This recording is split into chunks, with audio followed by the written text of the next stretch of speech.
ಅಲ್ಲಿ ಈಗಾಗಲೇ ನಾನು ಅವರಿಗೆ ನಿನ್ನೆ ದಿವಸ ನಮ್ಮ ADGP ಲಾ ಆ್ಯಂಡ್ ಆರ್ಡರ್ಗೆ ಕಳಿಸಿದ್ದೆ ನಾನು. ಅವರು ಅಲ್ಲಿ ಸ್ಪಾಟ್ನಲ್ಲಿ ಈಗಲೂ ಅಲ್ಲೇ ಇದ್ದಾರೆ.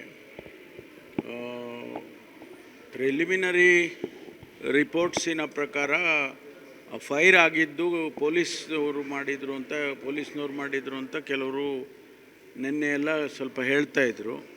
ಅಲ್ಲಿ ಪೊಲೀಸ್ನವರು ಯಾವುದೇ ಪೊಲೀಸ್ನವರ ಗನ್ಗಳಿಂದ ಫೈರ್ ಆಗಿಲ್ಲ ಅಂತ ಒಂದು.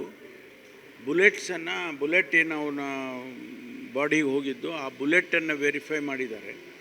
ಅದು ಪೊಲೀಸ್ನವರ ರೆಗ್ಯುಲರ್ ಪೊಲೀಸ್ ಬುಲೆಟ್ ಅದಕ್ಕೆ ಮ್ಯಾಚ್ ಆಗ್ತಿಲ್ಲ.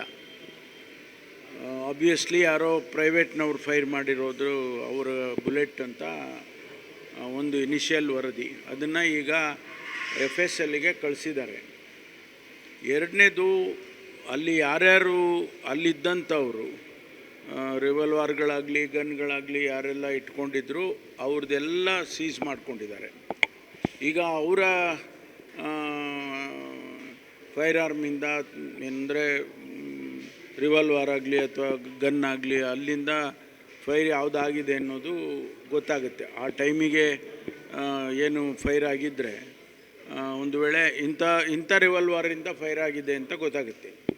ಅದನ್ನು ಕೂಡ ವೆರಿಫೈ ಮಾಡ್ತಾರೆ. ಬೆಲಿಸ್ಟಿಕ್ ಎಕ್ಸ್ಪರ್ಟ್ಸ್ ನಮ್ಮಲ್ಲಿ ಇದ್ದಾರೆ FSLನಲ್ಲಿ, ಅವರು ವೆರಿಫೈ ಮಾಡ್ತಾರೆ. ಮತ್ತು ಆವಾಗ ಗೊತ್ತಾಗುತ್ತೆ ಯಾವ ರಿವಾಲ್ವರ್ ಅಂದರೆ ಯಾರ ಹತ್ರ ಇತ್ತದು, ಲೈಸೆನ್ಸ್ ಯಾರ್ದು, ಪ್ರೈವೇಟ್ನವ್ರದ ಅಥವಾ ಇನ್ಯಾರ್ದು, ಅಥವಾ ನಾವು ಸರ್ಕಾರಿ ಗನ್ಮ್ಯಾನ್ಗಳನ್ನು ಕೊಟ್ಟಿರ್ತೇವೆ, ಆ ಗನ್ಗಳಿಂದ ಏನಾದರೂ ಆಗಿದೆಯಾ ಅಂತ ಎಲ್ಲ ವೆರಿಫೈ ಮಾಡ್ತಾರೆ. ಅದು ಒಂದು ಪಾರ್ಟು. ಎರಡನೇ ಪಾರ್ಟು, ಈಗ ಅವರೇನು ಅಕ್ಯೂಸ್ ಮಾಡ್ತಾ ಇದ್ದಾರೆ ಅವರಿಗೆ ಇವರಿಗೆ ಈ ಥರ ಎಲ್ಲ ಕಂಪ್ಲೇಂಟ್ಗಳು ಕೊಟ್ಟಿದ್ದಾರೆ. ಆ ಕಂಪ್ಲೇಂಟ್ಸನ್ನು ತಗೊಂಡು ಈಗಾಗಲೇ FIRಗಳನ್ನ ರಿಜಿಸ್ಟರ್ ಮಾಡಿದ್ದಾರೆ. 100 ಜನದ ಮೇಲೆ ಹೆಸರುಗಳು ಅವರು ಕೊಟ್ಟಿದ್ದಾರೆ ಅಂತ ಹೇಳಿದರು. ಸೊ ಅದನ್ನೆಲ್ಲವನ್ನು ಕೂಡ ಈಗ FIRನಲ್ಲಿ ತೊಗೊಂಡು ಒಬ್ಬೊಬ್ಬರನ್ನೇ ವೆರಿಫೈ ಮಾಡ್ತಾರೆ. ಅದು ತನಿಖೆ ಹೈ ಲೆವೆಲ್ ಇನ್ವೆಸ್ಟಿಗೇಷನ್ ಆಗಬೇಕು ಅಂತೇಳಿ ಮುಖ್ಯಮಂತ್ರಿಗಳು ಹೇಳಿದ್ದಾರೆ.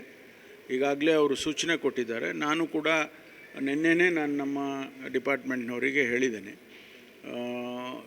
ಈ ಮಧ್ಯೆ ಪೊಲಿಟಿಕಲ್ ಸ್ಟೇಟ್ಮೆಂಟ್ಸ್ಗಳು, ಪೊಲಿಟಿಕಲ್ ಲೀಡರ್ಸ್ಗಳು, ಆ ಪಾರ್ಟಿ ಈ ಪಾರ್ಟಿ ಎಲ್ಲರೂ ಕೂಡ ಹೋಗಿ ಹೇಳಿಕೆಗಳು ಕೊಡ್ತಿದ್ದಾರೆ. ನಮಗೆ ಅದಕ್ಕಿಂತ ಹೆಚ್ಚಾಗಿ ಫ್ಯಾಕ್ಚುಯಲ್ಸ್ ಏನು ನಡೆದಿದೆ, ಏನು ನಡೀತು ಆ ಸಂದರ್ಭದಲ್ಲಿ ಅನ್ನೋದು ಭಾಳ ಮುಖ್ಯ. ಅದನ್ನು ತನಿಖೆ ಮಾಡಿ ನಾವು ಅದನ್ನು ಹೊರಗಡೆ ತರ್ತೇವೆ.